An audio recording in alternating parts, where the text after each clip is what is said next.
lumipad ang aming team mula Maynila papuntang Mount Pinatubo. Nothing beats a Jet2 holiday.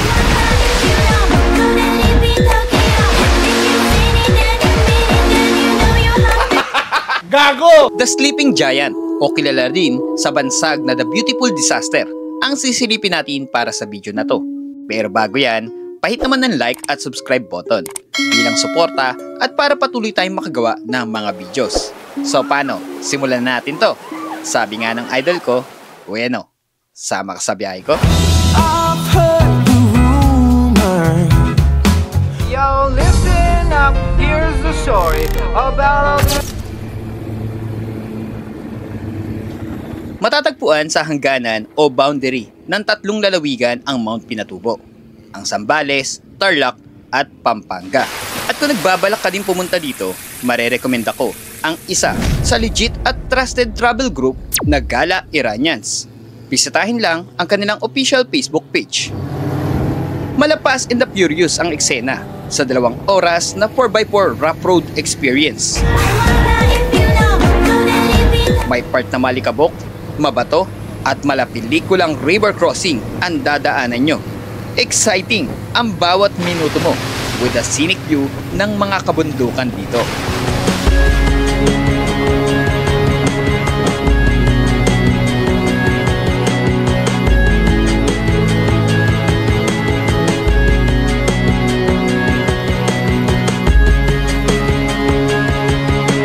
Matapos ang 2 oras na 4x4 rough road experience, simula na ng ating trail. Mabato, malawak, at mostly open field ang trail. Kaya asahan mong medyo mainit pag inabot ka ng tanghali dito. Walking alone, the streets are empty. The only thing I can see is my own silhouette. Pero unlike sa ibang bundok na puro paahon o assault and trail, banayad o medyo patag ang dadaanan mo dito. Minsan maalikabok, minsan naman ay hanggang tuhod na tubig ang tatawirin mo. Especially kung katatapos lang ng ulan o bagyo ang pagpunta mo dito.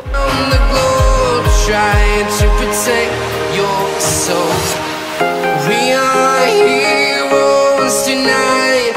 We will fly above the sky. 2 hanggang 3 oras aabutin ng trail o depende sa bilis o pacing ng paglalakad para marating ang bunganga ng bulkan. Heroes tonight. We will fly above the sky. 11 doktor ang kasama kong umakyat dito. May dala-dala silang mga pack goods na pinamimigay nila sa mga lokal o katutubong Aita na naninirahan sa paligid ng bulkan. Binansagan itong The Sleeping Giant dahil bago ang pagsabog noong 1991 ay tahimik, payapa at walang palatandaan na aktibo pala ang bulkan na ito. Hanggang sa pumutok ang bulkan noong June 15, 1991, sinasabing isa sa pinakamalakas sa buong mundo sa ika-20 siglo ang pagputok nito.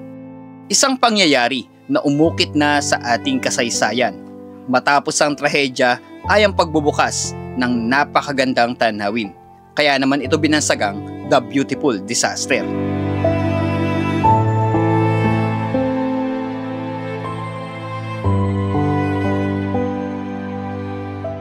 1,745 meters above sea level ang taas ng Mount Pinatubo bago ang pagsabog. 1,485 meters naman ang natira matapos ang pagputok nito dahil malaking bahagi ng bunganga ng bulkan ang nasira dahil dito.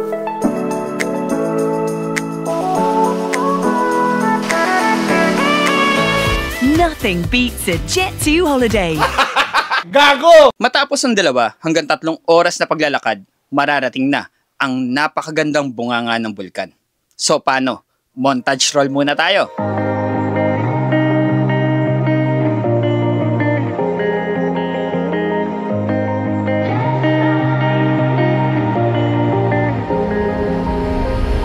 When I'm blue, I think of you and your eyes, how they look at mine, so kinda like that.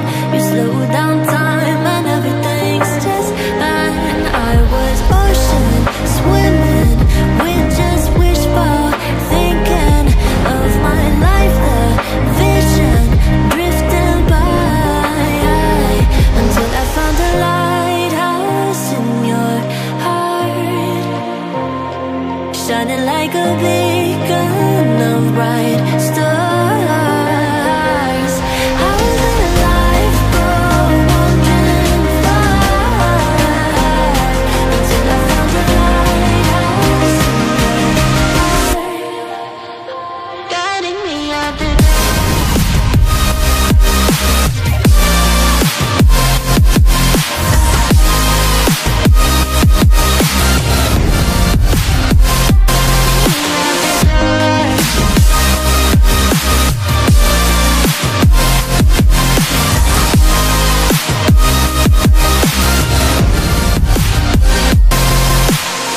After a massive destruction, beauty can rise from the ashes.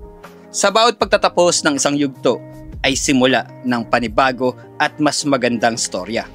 Kaya nga sabi ng idol ko, bueno, sama ka sa biyahe ko. May alam akong lugar, tara na ating puntahan. Doon ay may maraming likas na kaganda.